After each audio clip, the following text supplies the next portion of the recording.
Enzo Recto, kalaban ang katiwalian at kasinungalingan, kakampi sa katotohanan at kabutihan. Dumipensa ang isang senador sa mga bumabanat laban sa ginagawang investigasyon ng Senado kay Bamban Tarlac Mayor Alice Guo. Kasunod ito ng pahayag ni Filipino-Chinese civic leader na si Teresita Angsi na nagiging sarswela na umano ang investigasyon at nalilihis na mula sa issue ng Philippine Offshore Gaming Operator o POGO sa bansa. Ayon kay Senator Risa Ontiveros, hindi ito pag-atake sa mga Pilipino na may Chinese heritage. Anya lumabas ang mga revelasyon patungkol sa mayor matapos sa mga ebidensya na nagdadawit sa kanya sa mga krimen na konektado sa POGO at galing din anya mismo sa mga salita nito ang iba pang ebidensya. Dagdag ng senadora, magiging pabaya ang Senado sa tungkulin nito kung hindi titingnan ang anggulong umano'y hacking at surveillance activities sa POGO sa Bamban sa gitna ng anyay mga agresibong operasyon ng China sa buong mundo. Naninindigan ang mambabatas na hindi katanggap-tanggap ang racism at xenophobia at walang sinuman ang dapat makaranas ng diskriminasyon.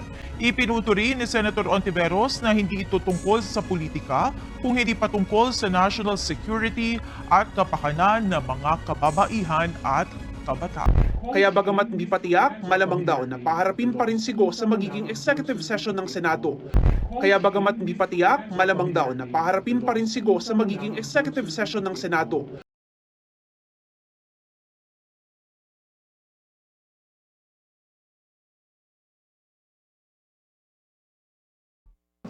Your Honor, hindi ko pa lang po siya masyado maalala po. Kasunod ng mga public hearing ng Senado, posibleng sa closed door o executive session muna sunod na tatalakayin ang POGO sa Tarlac at ng posibleng connection dito ni Bamban Mayor Alice Go. Palagay ko sa executive session na iyan, mas marami pong lalabas talaga at ma-establish tungkol sa kanyang connection sa POGO, sa criminal connections at pati sa kanyang hindi maipaliwanag na kayamanan. Mas magiging solido na yung aming mga findings at magiging recommendations.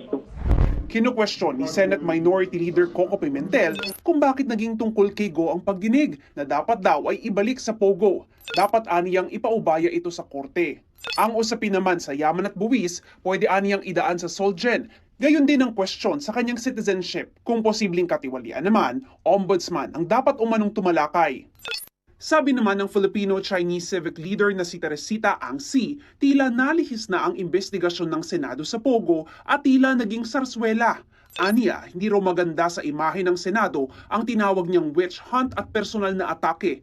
Tanong niya, hindi ba dapat nag-background investigation muna ang Senado?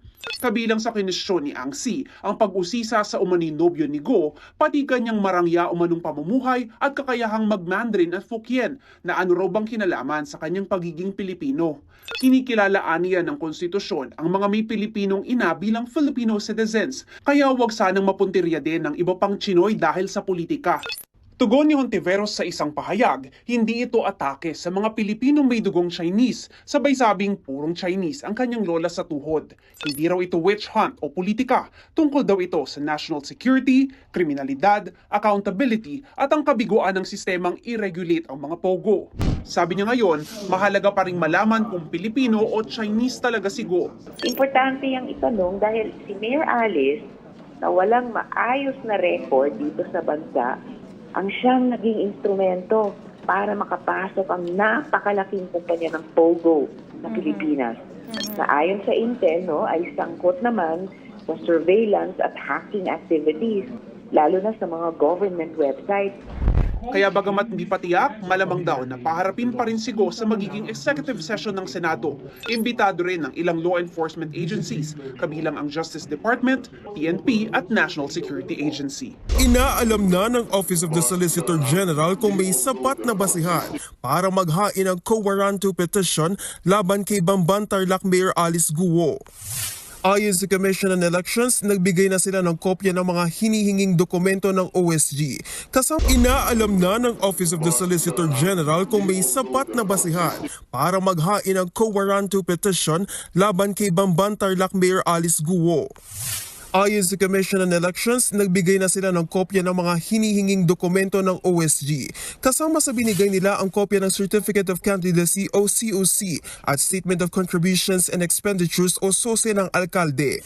Sa ilalim ng batas, OSG lang ang pwedeng maghain ng quo warranto petition para questionin ang kwalifikasyon ng mga halal na opisyal gaya ni Guo. Pero ayon kay Solicitor General Menardo Guevara, pwede pa rin daw mag-imbestiga ang ibang ahensya ng gobyerno laban kay Guo kung meron siyang ibang paglabag gaya ng misconduct, katiwalian at krimen.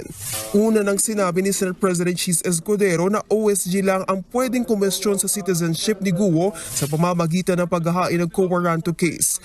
Bagamat kaduda-duda raw kasi ang pagkakakilanlan ng alkalde, nasa mga nag-aakusa pa rin ang responsibilidad para patunayan ang mga aligasyon laban sa kanya. There's a basic principle in law. He who alleges must prove the same. Yung nag-allege na hindi, dapat patunayan. Kung mapatunayan, hindi dapat tanggalin. Kung si Senate Minority Leader Coco Pimentel naman ang tatanungin, questionable na ang tinatakbo ng pagdinig ng Senado laban kay Guo. Nabaling na raw kasi sa citizenship ng alkalde ang issue, imbis na ungkatin ang anomalya sa mga pogo na dapat na raw paalisin sa bansa. Buwelta naman ng Filipino-Chinese community, tila nagiging witch hunt at pamemersonal na ang pag-atake ng Senado kay Guo. Naaapektuhan na raw nito ang dignidad ng Senado at nangangamba sila na baka madamay rin ng mga Filipino-Chinese o mga Chinoy sa umano'y pamumulitika. Naging sarsuela. I mean, it's very irritating to see our senator with so many national problems going below decency and digging out dirt. Agad naman dumipensa si Senador Risa Hontiveros na siyang nangangasiwa ng pagdinig. Giit niya, hindi personal na pag-atake sa mga Chinoy ang pagdinig ng Senado. Hindi rin daw ito witch hunting at pamumulitika dahil nakasalalay daw dito ang ating national security. Nakatakdang magsagawa ng executive session ng komite ni Hontiveros bago ituloy ang public hearing. Imbitado raw dito ang iba't ibang security and intelligence agencies para talakayin ang iba pang sensitibong detalye sa kaso ni Mayor Guo.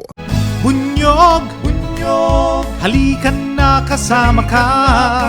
Bunyog, kapag buklod ay may pag-asa. Luzon, Visayas, Mindanao, isa ang pananaw. Sa bagong Pilipinas ang bunyog isisigaw. Bunyog, bunyog, bunyog.